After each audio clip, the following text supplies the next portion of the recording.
All that shortly, but first to the latest that's coming in from Kansas. Breaking developments from the United States. A shooting at a bar in Kansas City has now claimed 4 lives. The incident has left 9 people injured. That's a bar shooting in Kansas City in the United States. Initial reports as of now indicating that a gunman had entered the bar and opened fire. The police was called at around 1:30 a.m. local time. The injured had been taken for treatment at a nearby hospital. No arrests have been made so far. That's the latest that's trickling in. Authorities are still ascertaining the motive of the shooting.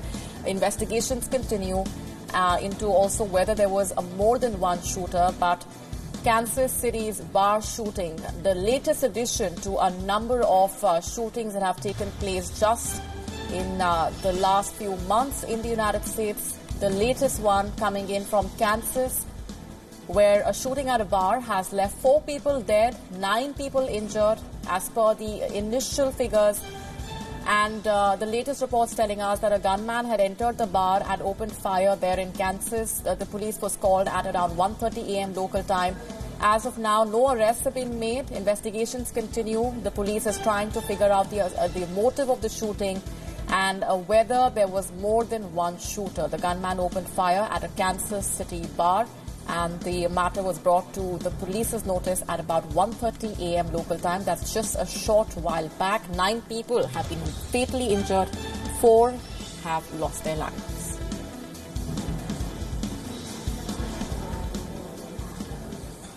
On to the latest from Hong Kong now, where the protests continue. Hong Kong remains on the boil.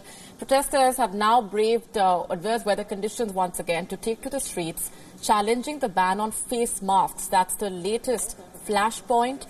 Thousands of mask-wearing demonstrators shouted, "Wearing a mask is not a crime."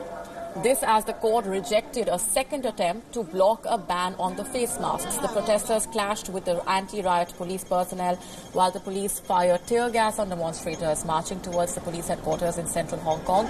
Several protesters were detained. Meanwhile, the police has termed the marches as unlawful, and they warned of launching dispersal operations soon in Hong Kong. In another part of the city, demonstrators formed a human chain as the protests continued to escalate, especially after an off-duty police officer shot at a teen protester. The police said that the officer had fired in self-defense. The ban, which has been invoked under a colonial-era emergency law, has backfired for the administration, to say the least. The ban was put in place to clamp down on all types of facial covering, including face masks and face paint, and termed them as illegal. It prompted more people to come out on the streets in order to protest. And for more on that, joining us on the broadcast is Grace Lee, who's been tracking the very latest. Thanks very much, Grace, for speaking with us. Let me begin by asking you for the latest.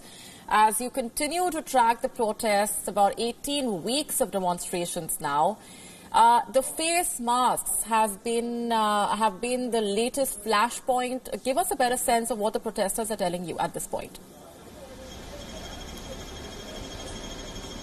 Right, so tonight the latest we're seeing is that the South China Morning Post, a local newspaper here, is reporting that 13 people have been arrested under this new mask ban.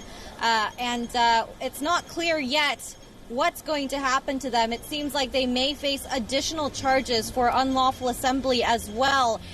But this is pretty groundbreaking to see some of these protesters being arrested for wearing face masks. But of course, you saw the pictures earlier today. There were thousands, if not tens of thousands, of demonstrators marching through Hong Kong earlier this afternoon, most of them wearing face masks. So 13 is not a big number out of all of those protesters we saw earlier today. And of course, the situation quickly escalated in the late afternoon, early evening, when police started rolling in and shooting tear gas pretty indiscriminately. And of course, protesters responding with petrol bombs, and they have been vandalizing quite a few of Beijing-backed or mainland-owned businesses here in Hong Kong. So that is the latest. It seems that most of the protesters have dispersed at this time here near Causeway Bay, at least. I hear that there are more clashes still happening in the Kowloon side of Hong Kong, but so far it seems like police have gone back. There was a standoff just a couple blocks away from me back here a couple of minutes ago, where we saw a lot of tear gas coming out, but it seems like it's winding down for the night. Winding down for the night, but from what we gather and from what you're telling us, the protests will definitely continue. Grace, do we see the protests now gathering further momentum, given that the administration again remains adamant as far as the face masks are concerned? Do we now see the protests transforming into a movement against that latest legislation and that latest move by the government? And are the protesters still sticking on to the earlier demands that the protesters have been expressing? For example, that Carrie Lam must step down. For example, that they want greater autonomy. Do we see those shades of demand still very much present? Yes, of course. With the face mask ban, we've seen protests for about 3 straight days now, specifically on that topic. People are enraged here that Carrie Lam has used emergency powers to essentially take away what they see as their right to wear a face mask. And if we go back to why these protests started off in the first place, it's of course because Hong Kongers wanted their rights and their freedoms here, especially when it came to that extradition bill that kicked all of this off.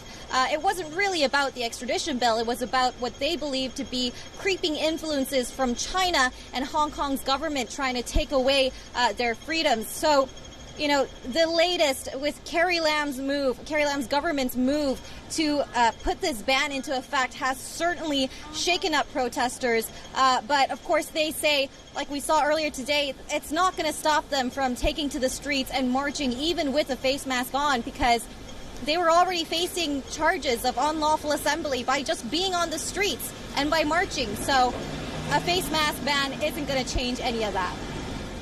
All right, so that's the latest that's coming in from on ground as Grace Lee continues to get us the latest and a better sense of what the protesters are saying at the moment. The situation remaining the same for about 18 weeks now. We're going to leave it there for the moment. Grace Lee, thanks very much for getting us all of those updates and perspectives.